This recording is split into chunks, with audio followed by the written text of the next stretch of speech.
Dear Sunflowers, hope you're all doing well and great and hope you're having a great time. Assalamu alaikum warahmatullahi wabarakatuh. ملګرو د بیا د هرکلی وایو په انګلیش کلمې کې لمن یو چې د ژوند چارې په مخې روانې وي.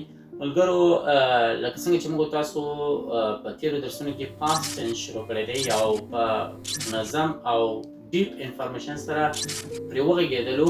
نو نن به موږ تاسو راځو د پاست ټنس پر اخرنۍ برخه باندې به خبرې کوو. البته چې څلور برخې لري، نو نن به موږ تاسو پر اخرنۍ برخه خبرې اترې کوو چې دې ته ویل کېږي پاست پرفیکټ کنټینوس ټنس. ملګرو دغه ویډیو به انشاءالله ستاسو لپاره ډېره معلوماتي ویډیو به وي او د انګلیسي په خبرو اترو کې به ستاسو سره ډېره مرسته وکړي. ملګرو که چېرته غواړئ چې زموږ سره انګلیسي ژبه په اسانه سیسټم سره او په منظم سیسټم سره زده کړئ، زموږ یوټیوب چینل در سره سبسکرایب کړئ او په وړیا ډول زموږ سره انګلیسي تعقیب کړئ، ویې څارئ. او که دغه ویډیو څه معلوماتي ویډیو وه نو لایک مو هېر نه شي. که څه نظر لرئ د کمنټ په سیکشن کې کولی شئ خپل نظرونه زموږ سره شریک کړئ او دغه ویډیو حتما د ملګرو سره در سره شیر کړئ. سلامونه یو ځل بیا ملګرو، موږ تاسو نن په پاست پرفیکټ کنټینوس ټنس باندې خبرې اترې کوو.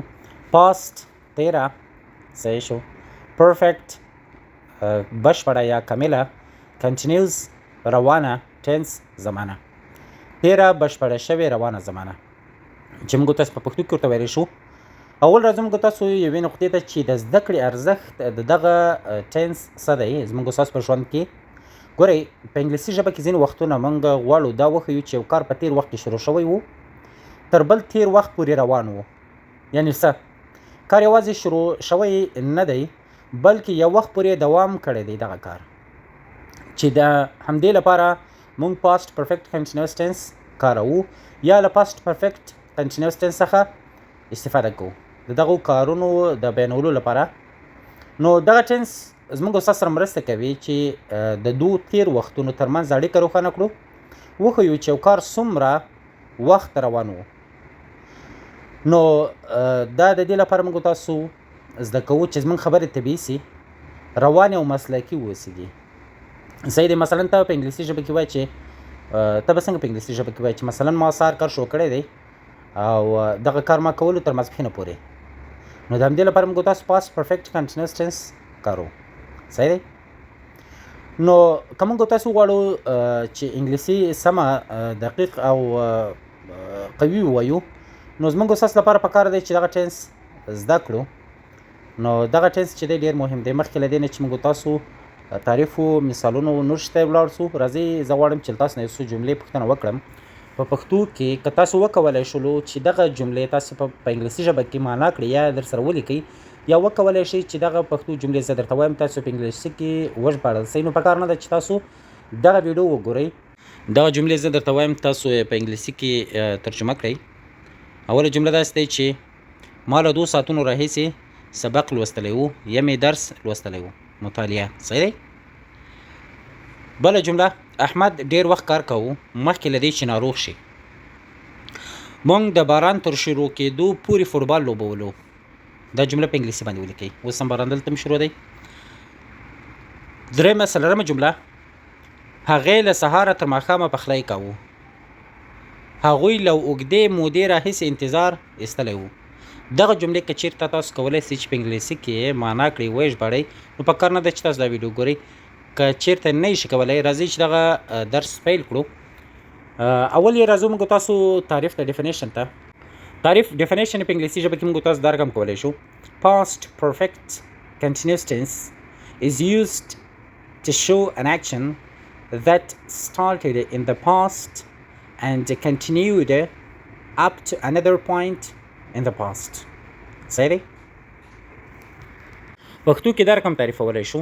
past perfect continuous tense هغه وخت کاریږي چې یو کار په تیر وخت کې شروع شوی وي او تر بل تیر وخت پورې دوام کړی وي. اوس د دغسې جملو لپاره موږ تاسو څه ساختار لرو یا څه سټرکچر لرو یا څه فرمولې لرو چې دغه ډول جملې موږ تاسو په ترتیب سره ووایو یا یې ولیکو. د دې لپاره مثبته فرموله دا ده چې subject plus حربین plus verb with ing plus object plus time. صحیح دی. دا فرمول دی د affirmative یا positive sentence. صحیح دی. مثالونو ته راځو. he had been studying for 2 hours. هغه له 2 ساعتونو راهیسې سټډي کوله یا مطالعه کړې وه. صحیح دی؟ بلې جملې ته راځو. she had been cooking since morning. هغې له سهاره راهیسې پخلی کولو. صحیح دی؟ او درېیمې جملې ته راځو. they had been waiting for a long time. هغوی له ډېره وخته انتظار ویستلی و. د درې جملې ستاسو لپاره د افارمیټیو یا پوزیټیو سنټنس جملې او فرمول. صحیح دی؟ اوس راځو منفي جملو ته. په کومو جملو کې چې انکار شوی وي نو دغه ډول جملې به موږ تاسو څنګه جوړو. په دې کې موږ تاسو فرموله لرو چې subject plus had not been. صحیح دی؟ had not been plus verb with ing. صحیح دی؟ نور هماغه فرمول دی.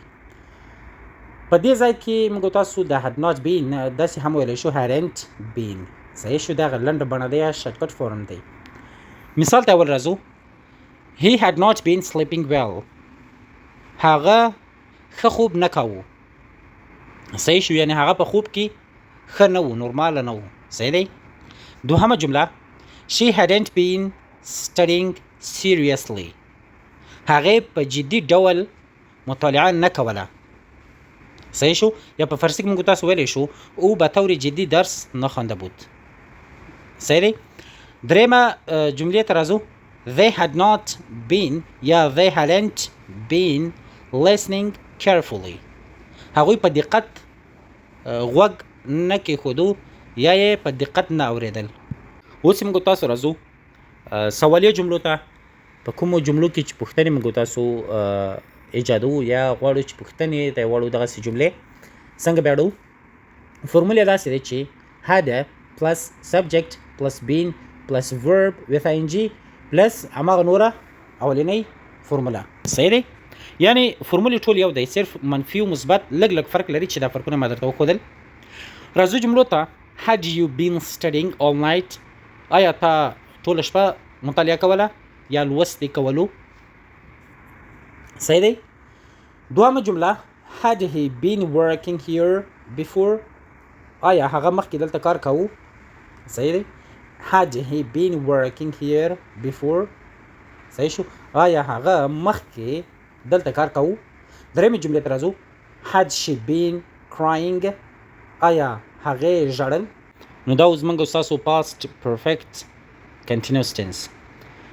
درې فرمولې مې درته وښودلې د پوزیټیو سنټنسیزو، نیګیټیو، انټراګیټیو. صحیح دی؟ تعریف په انګلیسي په پښتو کې او دا چې موږ تاسو د کومو کارونو لپاره استفاده کوو، یعنی د دې ټنس هغه ارزښت مې هم درته وښودلو. صحیح دی؟ نو ملګرو زموږ ویډیو تر همدې ځای پورې وه. تر راتلونکو ویډیوګانو مو پر سپېڅلي رب سپارم. ښه وخت، ښې شبې. الله مو حافظ ناصر شه. که هر ډول پوښتنه، سوال، تنقید، انتقاد لري نو کولی شئ په کمنټ سیکشن کې موږ ته خپل نظریات ولیکئ. الله حافظ. تر بل ویډیو پورې.